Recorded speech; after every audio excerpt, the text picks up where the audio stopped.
Саламатсыздар ма, құрметті оқушылар. Бүгінгі біздің сабағымыздың тақырыбы мұхиттардың зерттелу тарихы. Сабағымыздың негізгі мақсаты мұхиттардың зерттелу тарихын сипаттау. Жалпы мұхиттар дүние жүзіндегі жалпы жер шарының 361 миллион километр квадратын мұхиттарға тиесілі. Жалпы гидросфераның 97% осы дүниежүзілік мұхиттардың үлесіне тиісті болып табылады. Дүние жүзінде жалпы қазір ғалымдардың айту жалпы 4 мұхит бар.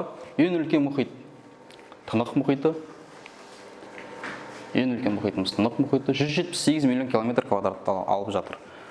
Екінші орында Атлант мұхиты 91 миллион километр квадратты алып жатыр. Ең ұзын мұхит болып табылады.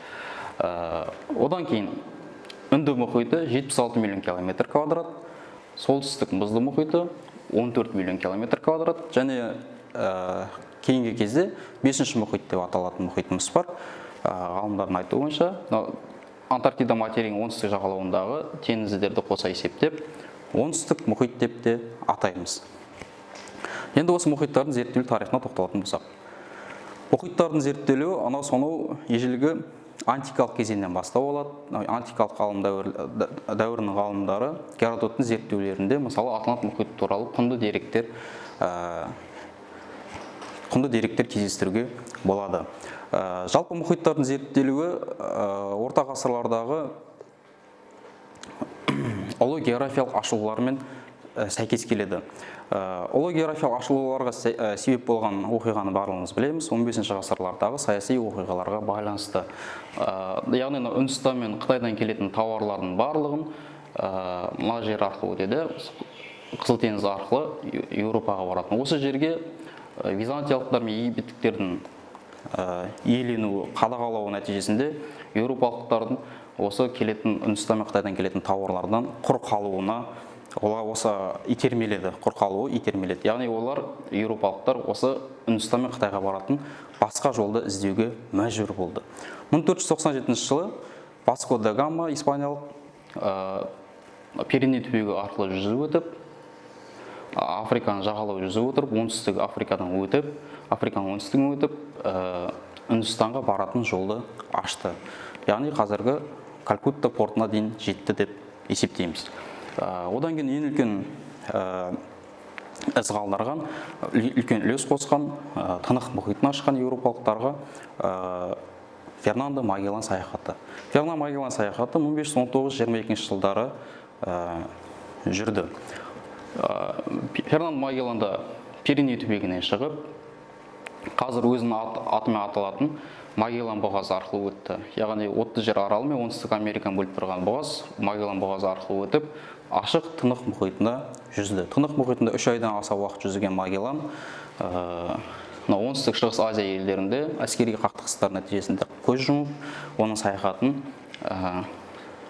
Элкано аяқтап келді. Көптеген ғалымдарды қосуымызға болады. Мысалы, Генри Гудзон. Генри Гудзон көбінесе солтүстік Американың солтүстік жақтарындағы, қазір өзінің атымен аталған Гудзон шығанағын ашқан, және де солтүстік Мұзды мұхитқа баруға барғысы келген, яғни мұз қоршауынан өте алмай, қайттан артқа қайтуға кері шегінуге мәжбүр болған. Және Джеймс Кукті де атауға болады. Австралия материяның жағалауындағы Үнді мұхитын, жалпы Джеймс Куктың бармаған жері жоқ қоя, неге дейін Антарктиданың бар екенін болжап, сол жаққа қарай бет алып, поляр шеңберінен 3 рет өтіп, мұз қоршауынан өте алмай, қайттан кері қайтуға шегінуге мәжбүр болды. Соңғы 20-шы ғасырлардың ғалымдарына, мысалы, Жак-Ив Кустоны айтсақ болады. Теңізді зерттеуге, мұхиттарды зерттеуге үлкен үлесін қосты. Яғни акваланг деген құралды ойлап тапты. Енді теңіздердің тереңдігі. Мұхиттардың тереңдігі барлық жерде бірдей болмайды. Ең терең мұхит бізде дүние жүзіндегі ең терең мұхит Тынық мұхиты болып табылады. 11.022 метр Мариана шұңғымасы. Одан кейін Пуэрто-Рико шұңғымасы Атлант мұхитындағы 8742 метрді алады. Одан кейін Үнді мұхитында Зонд шұңғымасы 7209 метрді алады. Одан кейін солтүстік Мұзды мұхиттағы Гренланд теңізі. Мұхиттардың ең терең жерлері осы болып табылады. Енді мұхиттардың тереңдігін қалай анықтаймыз? Мұхиттардың тереңдігін анықтаған кезде эхолот деген құрал қолданылады. Эхолот яғни эхо жаңғырық дегенді білдіреді. Эхолот жібереді, 1 секунд эхолот 1 секундта 1500 метрге қайтып келеді. Яғни сол эхолотты жіберу арқылы қазіргі теңіздердің тереңдігін анықтап отырады. Енді бүгінгі тақырыпқа байланысты мынадай тапсырмаларды орындайық. Бірінші тапсырма сәйкестендіру кестесі. Мына берілген кітап оқулықтағы мәліметтерді пайдалана отырып сәйкестендіру кестесін толтырамыз. Ең үлкен мұхит, ең суық мұхит, ең жылы мұхит, ең ұзын мұхит, ең кіші мұхит, ең аралы мен жанартаулары көп мұхит. Жауабын сәйкестендірейік. Ең үлкен мұхит Тынық мұхиты, ең суық мұхит солтүстік мұзды мұхиты, ең жылы мұхит Тынық мұхиты, ең ұзын мұхит Атлант мұхиты, ең кіші солтүстік мұзды мұхит, ең аралы және жанартаулары көп мұхит Тынық мұхиты болып табылады. Екінші тапсырмаға назар аударайық. Тапсырманы оқимыз. Кемеден берілген жаңғырық 6 секундтан кейін келді. Теңіздің тереңдігін анықтайық. Жаңа айтып кеткем, эхолот 1 секундта 1500 метрге барады дедік.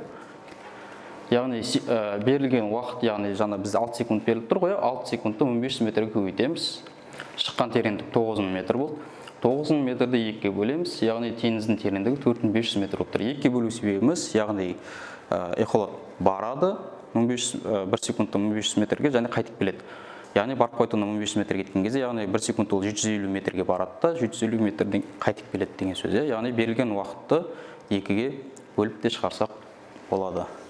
Құрметті оқушылар, бүгінгі біздің сабағымыз мұхиттардың зерттеу тарихы осымен аяқталды. Назарларыңызға рахмет. Қош, сау болыңыздар.